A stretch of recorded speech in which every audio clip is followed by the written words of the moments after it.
You've likely heard the whispers, the headlines that flash across your screen for a moment and then vanish, stories of the internet's dark underbelly, of digital ghosts operating from the shadows. But what if those shadows had a physical address? What if the heart of a global cybercrime network wasn't in a distant, abstract cloud, but buried deep beneath the soil of a quiet European town? I'm sure you've heard the news. A hidden bunker in Germany, a relic of a bygone era of conflict, turned out to be more than just concrete and cables. This is the story of Cyberbunker, a fortress that promised absolute digital privacy, but delivered a haven for criminality on an industrial scale. It's a tale where Cold War architecture meets the bleeding edge of the dark web, a place where virtual crimes had devastating real-world consequences. How did this happen, and what does its discovery tell us about the hidden territories of our connected world? Our story begins not in a bustling metropolis, but in the serene, picturesque town of Traben-Trarbach in western Germany. Nestled along the Moselle River, it's a place known for its wine, not its web servers. But beneath the rolling hills and vineyards lay a secret. The Mont Royal bunker complex. This wasn't just any cellar. Built during the Cold War, it was a sprawling, 5-story underground command center for NATO, designed to withstand a nuclear attack. With kilometers of corridors, reinforced concrete walls several meters thick, and its own independent power and water supply, it was a ghost of a past conflict, waiting for a new purpose. In 2013, that new purpose arrived. A Dutch national known in the digital underground purchased the entire 13-acre site. The official plan? To create a highly secure, bulletproof data hosting facility. The promise was simple and seductive: total privacy, no questions asked. The discreet acquisition barely made a ripple, just another old military base being repurposed. No one could have imagined what it was truly destined to become. To understand the allure of the cyberbunker, you have to understand its design. It wasn't just a bunker, it was a self-contained, subterranean fortress meticulously engineered for resilience. Think data center blended with a spy novel. The facility was built for total autonomy. Its primary power came from the local grid, but in the event of an outage, massive diesel generators, holding thousands of liters of fuel, could kick in, powering the entire complex for weeks, if not months. A sophisticated climate control system, a necessity for any data center, pumped cool air through the server rooms, preventing the hundreds of machines from overheating. The lifeblood of the operation, its connection to the outside world, was a web of high-speed fiber optic uplinks, providing immense bandwidth. But the physical security was just as formidable as the digital. The entire compound was surrounded by fences and surveillance cameras. Access to the bunker itself was through a series of reinforced steel doors and controlled checkpoints. It was a fortress designed to keep the world out and its secrets in. Found tucked under an industrial park, stacked racks of servers ran 24/7, powered by diesel generators, guarded and eerily silent. So, what exactly was running on these heavily fortified servers? The business model was bulletproof hosting. This is a service that promises to keep a client's website or data online, regardless of its content, and to ignore takedown requests or legal complaints from authorities. The cyberbunker became the go-to provider for the internet's most nefarious actors. Investigators would later uncover that its servers hosted some of the world's largest darknet marketplaces, digital bazaars for illegal drugs, stolen data, and hacking tools. It was the engine behind massive botnets, networks of hijacked computers used to launch crippling denial-of-service attacks, and critically, it was a command and control hub for ransomware operations, the digital extortion schemes that have paralyzed hospitals, businesses, and city governments around the globe. The operators didn't need to know the specifics of their clients' activities. Their service was plausible deniability, wrapped in layers of concrete and encryption. They provided the infrastructure, and the clients brought the crime. The day-to-day operation of the cyberbunker was governed by extreme secrecy and compartmentalization. A small, trusted staff lived and worked on-site, their lives contained within the bunker's secure perimeter. Access was strictly controlled. No one entered without authorization, and movement within the facility was likely restricted based on role. This operational security, or OPSEC, was paramount. Communication was encrypted, and the identities of their clients were shielded behind layers of anonymization. The philosophy was simple. The less anyone knew, the safer the entire operation was. The staff were caretakers of the machines, ensuring the power stayed on, the cooling systems ran, and the network connections remained stable. They were the silent custodians of a digital underworld, maintaining the physical hardware that enabled a global empire of virtual crime to flourish, all while living in the quiet German countryside.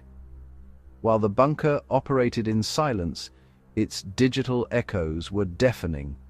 Law enforcement agencies across the globe were grappling with the fallout from the services it hosted. From drug trafficking rings to massive data breaches, the trail often went cold at the same point. A server hosted by a company that simply wouldn't cooperate. For years, investigators from multiple countries collected intelligence. They saw patterns. They knew a major nerve center had to exist somewhere, a physical nexus for all this digital chaos. Through painstaking intelligence gathering, undercover work, and the analysis of countless terabytes of data, suspicion began to coalesce around the unassuming former NATO base in Traben-Trarbach. German authorities took the lead, launching a highly secretive multi-year investigation. They conducted surveillance, mapped the facility's digital and physical infrastructure, and built a case.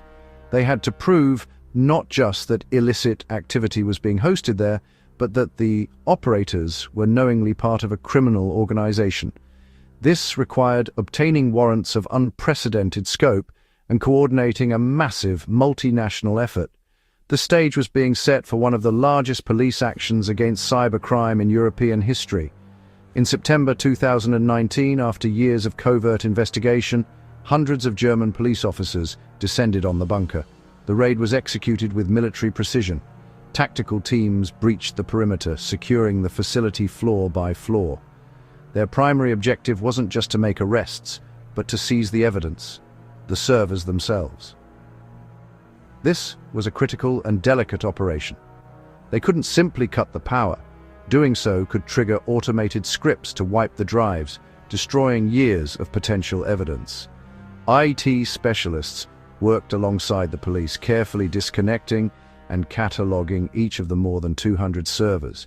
Each machine, each hard drive, each cable was meticulously labeled and bagged, maintaining a strict chain of custody that would be essential for the coming legal battle. As the police moved through the cold, concrete corridors, the sheer scale of the operation became clear. They had shut down the physical heart of a vast digital criminal enterprise. With the servers seized, the next phase of the investigation began. The digital forensics. This was the modern equivalent of cracking a safe. Teams of specialists worked for months to bypass layers of heavy encryption to access the data stored on the drives. It was a monumental task.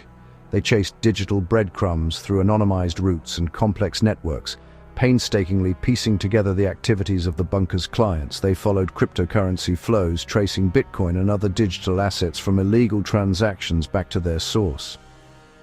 Prosecutors untangled a complex web of ownership, with the bunker tied to a labyrinth of shell companies designed to obscure who was really in control.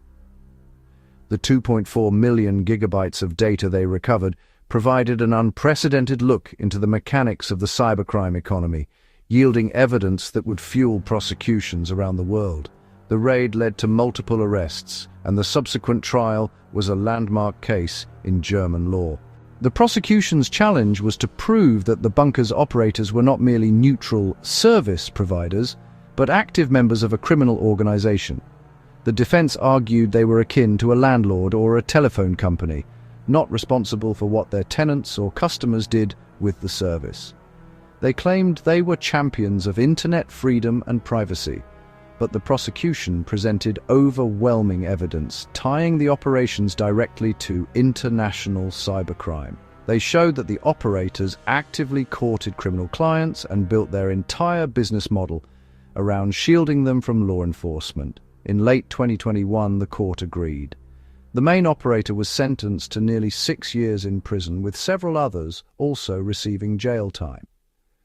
The verdict set a crucial legal precedent. In Germany, knowingly providing infrastructure for criminal purposes is in itself a crime. The Cyberbunker case forces us to confront difficult questions about the nature of the internet. It highlights the profound tension between the legitimate need for privacy and the potential for that privacy to be abused. Where do we draw the line between being a neutral infrastructure provider and an accomplice to a crime? The case reveals how bits and bytes in a server rack can translate directly into real-world harm.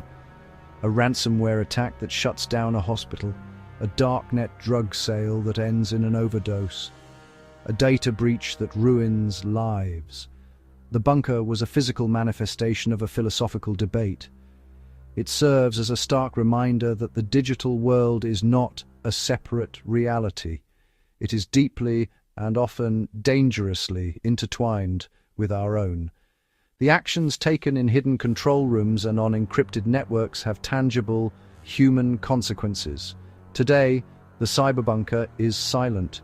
The servers are gone, the operators are in prison, and the concrete corridors are empty once more. But the raid didn't end cybercrime. It simply displaced it. The services once hosted deep beneath a German hill have scattered, finding new homes in other jurisdictions, on other networks, always seeking the path of least resistance. The cyberbunker was a critical reminder that the internet's shadows have physical territory, that the digital underground needs power, cooling, and fiber, just like any other data center. The investigation was a victory for law enforcement, but the war is far from over. It showed that with enough resources and international cooperation, even the most fortified digital fortresses can be breached. But it also leaves us with lingering questions. How many other cyber bunkers are out there, humming away in silence? And as technology evolves, where will the next shadow territory emerge? The answers, like the data once stored in the bunker, are still emerging from the dark.